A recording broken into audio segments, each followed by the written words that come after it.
Sí. Estamos de regreso, Realidad en Contexto, Boreal Televisión. Como siempre, saludamos a los amigos televidentes que nos sintonizan en todos los sistemas de cable del país, las plataformas digitales, el canal de YouTube, página web, Facebook Live en tiempo real, en fin, todas las opciones. Boreal Televisión, cobertura total sin límite. Mira, a propósito de esta legislación fuerte que necesita en el país, que pueda sancionar unos nuevos tipos penales que se están produciendo en la sociedad y que sin un código penal fuerte, que es el que establece la sanción, va a ser imposible. Mira, hoy tenemos un doctor desaparecido, el doctor Enrique Espinal, que salió de su casa el martes y desde entonces no se sabe de él, y así todos los días, ciudadano desaparecido en un poquito más de media isla, que aquí no pudiera desaparecer ciudadano, no pudieran estar desaparecidos los ciudadanos, pero lamentablemente es así. Hay otros detalles en la nueva norma penal que se está discutiendo en la Cámara Legislativa, Sí. licenciado, que es, no sé si lo mantienen, ese código mantenía, pues leímos el proyecto y también leímos el código penal que se aprobó y luego derogó el presidente Danilo Medina. Sí. Establecía una medida de reinserción social para todos aquellos que cumplieran condena, inmediatamente estén en libertad, un seguimiento, una medida de reinserción social para ver si ese ciudadano se estaba reinsertando a la sociedad, cuáles eran las actividades que realizaba. Pero es que esa ley, digamos, usted la ve como algo novedoso, Sí. pero la ley que tenía que ver con la ley 224 sobre penitenciaría, ¿se recuerda? Sí. La ley también regulaba esa situación de la reinserción. Antes se llamaba correccionalización, ahora le llaman PSRR, tiene un nombre ahora, Centro de...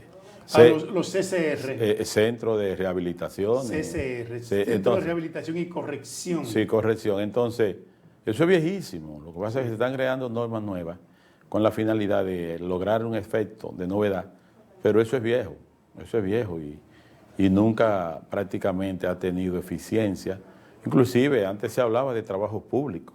Trabajo público. Se hablaba de trabajo público y en ocasiones algunos presos de confianza lo llevaban a pintar algunos edificios del Estado, ¿no? Y podíamos ver y algunos de ellos. En las plantaciones agrícolas Sí, del Estado. Y lo hacían realmente, pero entonces no sé qué está pasando ahora.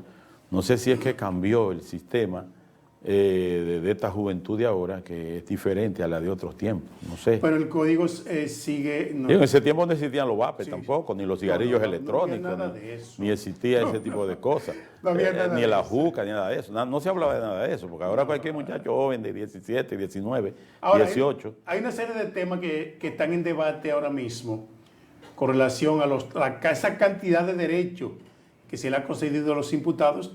Usted me diría, son derechos fundamentales, están consagrados en la Convención Interamericana de Derechos Humanos, Comisión de los Derechos Humanos y todos los pactos que en materia de derechos humanos se han suscrito. Pero bueno, es que esas garantías de derechos, los jueces se plegan a eso y finalmente el imputado, no importa el delito que haya cometido, va para la calle. Porque entonces los abogados defensores se cuelgan de esos supuestos derechos hasta que van provocando situaciones que ponen al imputado en libertad. Lo que pasa es que hay desigualdad en la ley, porque siempre se ha dicho que la igualdad, somos iguales ante la ley y que la ley es igual para todos. Pero eso es en teoría, porque, y está el principio, por ejemplo, el número 12 del mismo Código Procesal Penal, que le habla de eso, de la igualdad ante las partes y ante la ley, ante el proceso. Pero es que realmente, si usted analiza a la víctima y analiza el procesado, el que está siendo procesado es al que se le garantizan sus derechos. Sí. Mientras que la víctima es la que se queda abandonada, relegada a un plano distinto, con la finalidad, después de haber sido víctima y haber recibido el daño, en ocasiones materiales, en ocasiones físicos, emocionales, resulta que si no prepara una buena acusación, porque también existe el principio de la formulación precisa y circunstanciada de los hechos. Entonces, que es el 19 del mismo Código Procesal Penal, Entonces, si esa persona no prepara una acusación conforme a la norma, al debido proceso, ¿qué va a pasar? Que esa persona la van a declarar no culpable y eso no significa que no cometió los hechos. Es que las pruebas no fueron suficientes. Es correcto. Ahí interviene el principio que le llaman tutela judicial efectiva y se queda uno cuestionando eso. ¿Qué pasó con ese juez que teniendo todas las pruebas en las manos lo puso en libertad? Lo que pasa es que el juez no se basa solo en las pruebas, sino en la violación. Usted no ve cuáles son, violación del texto legal. ¿Cuáles son los que tienen defensores públicos cuando no lo tienen privado? Son los encartados, como le llaman los procesados, los imputados. Entonces, pero la víctima no, la víctima tiene un problema que si no asiste a una audiencia ni se hace representar, si el caso es de acción pública a instancia privada, para establecer un ejemplo, el artículo 24, 124 del mismo código es peligroso. Se habla de un desistimiento tácito. Correcto. Entonces, como es un asunto de acción pública a instancia privada, pues naturalmente el mismo Ministerio Público, si no ve a la víctima ahí, si no ve que un abogado le representa a él, ¿qué va a pasar? Que no puede hacer nada, no, porque el Ministerio Público está atado al interés que tiene esa víctima, en el caso de acciones públicas a instancia privada, porque cuando el asunto es meramente público, como el caso de la ley 24-97, así como en los casos de droga y en los asuntos de violaciones, de violencia, digamos, de asuntos de violaciones, ese tipo de delitos, de agresiones sexuales, quizá ya ahí el asunto es distinto, pero es que en esos otros casos que le he planteado, se cae, cualquier proceso se cae. Eso es cierto. Y cuando hay pruebas suficientes, le buscan la manera de darle larga, y resulta que si pasa de los 4 años, ¿usted sabe qué va a pasar? La extinción de la acción penal. Correcto. No, pero también es entendible que ante el desistimiento del querellante, el proceso no va a llegar lejos. No, claro. Porque el querellante es el principal testigo en el proceso penal. Porque, ¿qué se dice? Testigo, víctima, querellante y actor civil. No, porque mire qué es lo que pasa. Como el imputado no puede ser testigo de su propio hecho, la víctima sí puede serlo. Sí tiene la condición de víctima, de querellante y hasta de testigo. Pero ¿qué sucede? Que esas cosas, todas juntas, a veces confunden y a veces perjudican porque a la misma víctima. Porque cuando la víctima está hablando en calidad de testigo, ya automáticamente se está vislumbrando como que es una prueba prefabricada porque él se está defendiendo de un hecho que presuntamente le aconteció, pero es que la parte emotiva lo puede hacer hablar de más. Entonces los jueces, cuando ven que hay un testimonio de quien ha sufrido el daño, va a decir, no, pero usted no puede prefabricarse su propia prueba, y no le dan tanta veracidad. Entonces, si es un tercero que sí sirve de testigo y tiene precisión y puede constituir una prueba idónea, pues le da más veracidad a esos hechos. Entonces, es otra desventaja que frente a la ley y al proceso tiene también la víctima. Es una situación difícil. Yo entiendo que esas cosas tienen que cambiar. Pero los jueces también se ven en una situación difícil cuando en un proceso que ya el querellante dijo no voy ni me presentaré a una audiencia más, sin importar el tipo penal que envuelva esa situación, ese hecho, y el abogado defensor le pide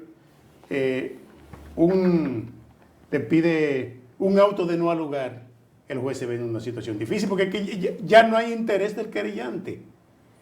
Es que yo entiendo, mire, yo creo, y es un aporte interesante en materia procesal, que debe darse una especie de audiencia tasada. ¿En qué sentido? En materia penal. Mire, usted es el querellante, sí. Usted tiene su abogado, sí. Presente las pruebas. Va a haber una audiencia para esos fines. Para usted demostrar todas las pruebas que tiene con relación al hecho, al ilícito penal que se ha cometido contra usted. Pero ¿qué sucede? Que aquí eso se rueda mucho, porque recuerde usted que cuando el Ministerio Público tiene que presentar dentro de lo que es el plazo para la formulación de su acto conclusivo, entiéndase acusación, y resulta que le dan 3 meses y no lo logra, solicita una ampliación de ese plazo como mandan los artículos 150 y siguientes, 149, 150, 148, y piden 2 meses más, pero resulta que después no aparecen las pruebas. ¿Y qué va a pasar? Conforme al artículo 281, numerales 5 y 6, que por insuficiencia de pruebas se va a archivar. Sí. Se va a archivar porque no pudieron presentar una acusación confiable, y para presentar una acusación deficiente, preferible mejor archivar el proceso. Porque hay otras situaciones que, usted sabe que este código tiene que ver con una colección de pruebas. Sí. Entonces, nadie se autoincrimina, que por cierto, es otro de los principios, la no autoincriminación. No autoincriminación. En el número 13, nadie está obligado a decir un hecho que cometió, hay que probárselo. Entonces, Sí. todos los artículos que van desde el 1 al 28 de ese Código Procesal Penal, para usted probar un hecho, óigame, es un asunto un tanto delicado. Entonces, un Código Penal de 1884, Sí, sí. que no tiene algunos ilícitos penales que puede incurrirse en el hecho. Entonces, ¿qué dice entonces lo que dicen los especialistas en derecho constitucional? Que lo que la ley no prohíbe está permitido. Exacto. Porque como no hay un ilícito penal, bueno, pero ahora se está hablando de evasión, pero ¿dónde está la evasión de algún impuesto?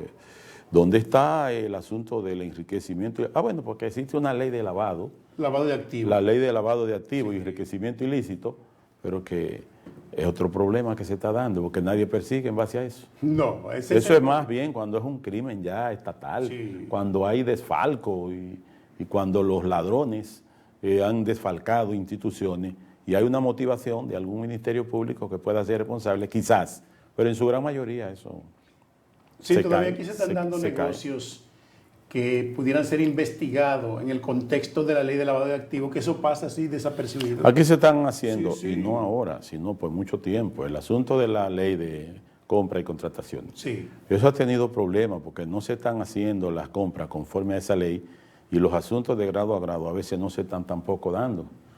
Ni el asunto de la subasta que en ocasiones se daba. Bueno, Sí. quizás ahora en estos gobiernos finales, quizás probablemente, pero hubo otros gobiernos y no queremos tocar temas políticos, sino temas del contexto, de la realidad correcto. de los últimos tiempos. Vamos a hacer una pausa. Retornamos en breve, Realidad en Contexto.